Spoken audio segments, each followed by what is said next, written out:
নমস্কার। পজিটিভ বার্তা আয়োজিত বিকাশ টক শোতে আজ আমি উৎসব। আমার সঙ্গে আছে বিশিষ্ট নৃত্যশিল্পী জয়শ্রী কর্মকার। নমস্কার। নমস্কার। তো জয়শ্রী, তুমি তো নাচের সঙ্গে যুক্ত অনেকদিন ধরেই। তোমাকে আমি প্রথম যে জিনিসটা জিজ্ঞেস করব সেটা হচ্ছে যে তোমার এই জার্নিটা কিভাবে শুরু হলো নাচের সঙ্গে? জার্নি বলতে গেলে যেমন ছোটবেলায় যেমন মা বাবার সাপোর্টেই বা মা বাবার হাত ধরেই যেমন নাচের শুরু হয়, আমার ক্ষেত্রেও সেটাই হয়েছিল। ছোটতে মা বাবা নিয়ম করেই ক্লাসে নিয়ে যাওয়া সবকিছুই হতো। তো তারপর আস্তে আস্তে তখন ব্যাপারটা অতটা বুঝতাম না, তখন জাস্ট শিখে যেতাম। তারপর ধীরে ধীরে যখন বিষয়টা বুঝতে শুরু করি তখন আগ্রহটা জন্মায় এবং এখন আমি সুরভারতী সঙ্গীত কলা কেন্দ্র থেকে বি মিউজ কমপ্লিট করেছি এবং এম মিউজও করছি। বাহ, তোমার এই জার্নি তো খুবই সুখকর। কিন্তু মানে আমি যেটা জানতে চাইছি যে প্রথম ইন্টারেস্টটা কিভাবে গ্রো করলো? মানে আমরা তো সবাই একটা গতানুগতিক ধারাতে এগিয়ে চলি জীবনে, জীবনে স্কুল যাই, পড়াশুনো করি। তো তার বাইরে বেরিয়ে এসে তুমি যেই নাচের সঙ্গে যুক্ত হলে, তো নাচের প্রতি একটা ইন্টারেস্ট থেকেই তুমি যুক্ত হয়েছো। তো প্রথম ছোটবেলায় একেবারে আমি যদি জিজ্ঞেস করি, প্রথম ইন্টারেস্টটা তোমার কিভাবে গ্রো করলো? আমার আসলে নাচটা ছোট থেকেই ভালো লাগতো। কোথাও নাচ হচ্ছে দেখলেও সেটা ভালো লাগতো। তখন মনে হতো যে নিজে যদি করতাম তাহলে খুব ভালো হতো। তো আস্তে আস্তে সেটা মা বাবা বুঝলো এবং সেখান থেকেই আমি নাচের ক্লাসও ভর্তি হলাম এবং সেটা শুরু করলাম এবং তখন আরো ভালো লাগতে শুরু করলো। এইভাবেই আমার আগ্রহ। তুমি বলছো যে নাচ দেখতে দেখতেই তোমার আগ্রহ জন্মেছে। তো এরকম কোনো, মানে আমি জানতে চাইছি যে কোনো কেউ স্পেসিফিক কোনো মানুষের নাচ দেখে তুমি উদ্বুদ্ধ হয়েছো যে মনে হয়েছে এইরকম যদি আমিও নাচতে পারতাম, এরকম কেউ আছে তোমার আদর্শ? ছোটবেলায় তখন ওভাবে তো বুঝিনি যে কেউ আদর্শ হিসাবে। তখন পাড়াতে হয়তো কোনো বড় দিদি নাচ করলো, তো তাকে দেখে সেভাবে ভালো লাগলো। আস্তে আস্তে কিছু জনকে জেনেছি, যেমন রুক্মিণী দেবী আরুন্ডেল, তারপরে বালা সরস্বতী। তা এভাবে তাদের দেখেও আস্তে আস্তে আমার জিনিসটা ভালো লাগলো, এভাবেই ভালো লাগাটা তৈরি হয়ে গেছে। তো তুমি বালা সরস্বতীর নাম করলে, তো আমি জিজ্ঞেস করি যে কোনো নির্দিষ্ট ডান্স ফর্ম কি তুমি মানে অ্যাডপ্ট করেছো? আমি বলতে চাইছি নির্দিষ্ট ডান্স ফর্মের সঙ্গে তুমি যুক্ত আছো? আমি নির্দিষ্ট ডান্স ফর্মের সঙ্গে যুক্ত।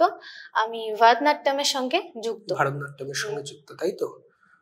তো জীবনের ইচ্ছাটা কি যে এইভাবেই মানে নাচ নিয়ে জীবনে এগিয়ে যেতে চাও? মানে হ্যাঁ, আমার ইচ্ছা বরাবরই নাচ নিয়ে এগিয়ে যাওয়ার। আমি পড়াশোনা অন্য বিষয়ের ওপর করেছি, আমার ইংলিশে অনার্স, কিন্তু আমি নাচটাকে কোনোদিনই ছাড়িনি। আমি পড়াশোনার পাশাপাশি নাচটাকেও নিয়েও এগোতে চেয়েছি। এভাবে আমার ইংলিশ অনার্স কমপ্লিট হয়েছে এবং আমি বি মিউজও কমপ্লিট করেছি ভারতনাট্যমের ওপর। এবং ইচ্ছা আছে, আমি সুরভারতী সঙ্গীত কলা কেন্দ্র থেকে বি মিউজ কমপ্লিট করেছি এবং এম মিউজও করছি এখনো। আচ্ছা আচ্ছা। এবং পুরো কমপ্লিট করে আমার ইচ্ছা আছে নিজের একটা একাডেমি খোলারও ইচ্ছা আছে এবং বিষয়টাকে আরো এগিয়ে নিয়ে যাওয়ার ইচ্ছা আছে। তোমার যে একাডেমি খোলার ইচ্ছা আছে, মানে আমরা আমাদের তরফ থেকে অবশ্যই তোমাকে সাধুবাদ জানাই এবং তোমার প্রতি খুবই শুভ কামনা রইল যে তুমি অবশ্যই তোমার যেটা জীবনের ইচ্ছা সেই ইচ্ছাতে তুমি অবশ্যই সাকসেস হও। তো আমি জানতে চাইছি যে মানে এই মুহূর্তে যারা ধরো নাচের সঙ্গে যুক্ত আছে, হ্যাঁ, অর্থাৎ দু ধরনের মানুষ এই মুহূর্তে আছে। এক ধরনের মানুষ হচ্ছে যারা সরাসরি নাচের সঙ্গে যুক্ত, আর এক ধরনের মানুষ আছে যারা পড়াশোনার সঙ্গে যুক্ত, সাইডে নাচটা করতে চায়। তো তাদের এই দু ধরনের মানুষের উদ্দেশ্যে কি বলবে? মানে প্রথমে আমি জানতে চাইছি যারা সরাসরি নাচের সঙ্গে যুক্ত, তারা চাইছে নাচটাকে নিয়ে জীবনে এস্টাবলিশমেন্টের জায়গাতে পৌঁছাতে, নাচটাকে জীবনের একটা প্রফেশনাল লাইফ হিসেবে দেখতে চাইছে। তো তাদের উদ্দেশ্যে তুমি কি বলবে? আমি বলবো তারা ঠিকই করছে, তারা এগিয়ে নিয়ে যাক বিষয়টাকে। এই এখনকার যুগে নাচটা দরকার। একটা মানে এখনকার মানুষের শরীরের পজিশনই এমন হয়েছে, নাচ এমন এক ধরনের শারীরিক ব্যায়াম, সেটা করলে শারীরিক সুস্থতা মেনটেন থাকবে, মানসিক একাগ্রতা বৃদ্ধি পাবে।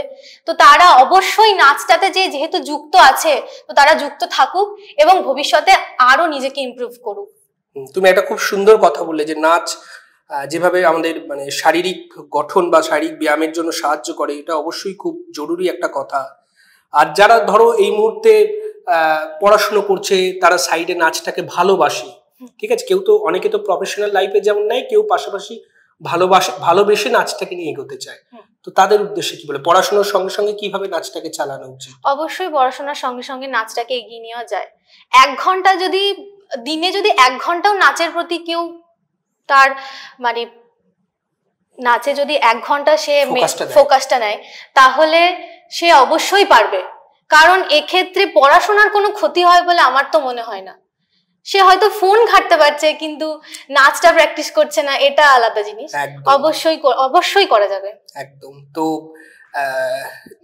তুমি যে এই যে নাচের কথা বলছো, তো তুমি যখন ছোটবেলা থেকে নাচটাকে ভালোবেসে বড় হচ্ছ, তো তখন কি তোমার পড়াশোনাতে কোনো এফেক্ট পড়েছিল? না, আমার পড়াশোনার ক্ষেত্রে কোনো এফেক্ট পড়েনি, তবে আমার মাঝে 1 বছর মতো বন্ধ ছিল। তার কারণ হচ্ছে আমার পা ভেঙে যায়। পড়াশোনা বন্ধ ছিল? নাচ পড়াশোনার জন্য আমার নাচ বন্ধ হয়নি। আমার নাচ বন্ধ হয়েছিল আমার পা ভেঙে যাওয়ার ফলে। পা ভেঙে গিয়ে আমার অপারেশন হয়েছিল, তো সেক্ষেত্রে আমার ওটা রেস্ট ছিল। তো তার 6 মাসের পর থেকে আমি আবার নিজের নাচ শুরু করি। মানে তোমার মনের মধ্যে একটা বিশাল শক্তি কাজ করেছে যে এইভাবে একটা পা ভেঙে যাওয়ার পর আবার যে উঠে দাঁড়িয়ে নাচা যায়। আমরা সুধা চন্দ্রনের উদাহরণ দেখেছি, সুধা চন্দ্রনের উদাহরণ নিশ্চয়ই তুমি জানো, ঠিক আছে, যেভাবে মনের জোরে তিনি মানে নাচটা চালিয়ে যেতেন। তো অবশ্যই তোমার যে মনের জোর, মানে আমরাও এখান থেকে একটা তোমার মনের জোরের উপরে ভিত্তি করে আমরাও নিজেদের মনের জোরকে বাড়াতে পারি, ঠিক আছে, তুমি যে কথাগুলো বললে। তো তোমার প্রত্যেকটা জার্নির কথা আমরা জানলাম। তোমাকে আমাদের তরফ থেকে অনেক অনেক শুভকামনা রইল। তুমি জীবনে এগিয়ে যাও, অনেক বড় হও, ঠিক আছে, এবং তোমার যেটা ইচ্ছা যে তুমি একটা একাডেমি খুলবে, সেই একাডেমি খুব ভালোভাবে তুমি একটা একাডেমি খোলো। আমরা সবসময় তোমার পাশে আছি, ঠিক আছে। আর তুমি যদি কিছু বলো তো আমাদের দর্শকদের উদ্দেশ্যে আজকে শেষ কথা, তোমার কথা দিয়ে আজকে অনুষ্ঠান শেষ করব।